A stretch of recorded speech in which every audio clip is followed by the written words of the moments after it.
కొన్ని ప్రాబ్లమ్స్ చెప్తాను. ఇప్పుడున్న మేజర్ హెల్త్ ప్రాబ్లం, ప్రధాన సమస్యలు బీపీ, షుగర్, థైరాయిడ్. వీటికి మందుల్లోకి వెళ్ళే కన్నా ముందు మీకు ఒక అసలు రహస్యం చెప్తాను. బీపీకి కొన్ని లెక్కలు ఉంటాయి, రీడింగ్స్ టెస్టుల్లో కొన్ని చెప్తారు బీపీ ఎంత ఉండాలని, అంతే కదండి.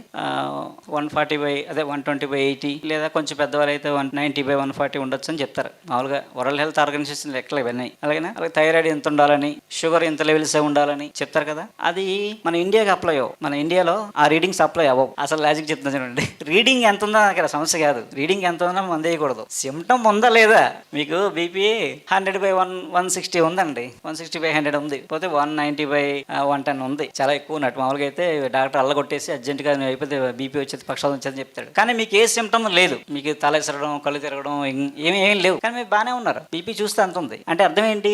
మీకున్న వాతావరణానికి, మీకుండే ఆలోచనకి, మీకుండే పనికి, మీ తీసుకునే ఇక్కడ ఆహారానికి ఎంత ఉండాలో, ఎంత ఉంటే మీ బండి తిరగలదో ఈ నేచరే మన బాడీ సెట్ చేసుకుంటుంది. ఇది పెద్ద లాజిక్ ఇది. అంటే ఎంత ఉన్నా, రీడింగ్స్ ఎంత ఉన్నా సరే రీడింగ్ని నమ్ముకుని వైద్యం చేసుకోకూడదు. సిమ్టమ్స్ ఉన్నాయా లేదా అంతే. ప్రధానంగా సిమ్టమ్స్ మెయిన్. మెడికల్ రిపోర్ట్స్ పట్టుకుని ఎప్పుడు మీరు దాన్ని 100% ఎప్పుడు చూడకండి. మెడికల్ రిపోర్ట్స్ అనేది 1%. మీకు ఇక్కడ శారీరక బాధలే కీలకం.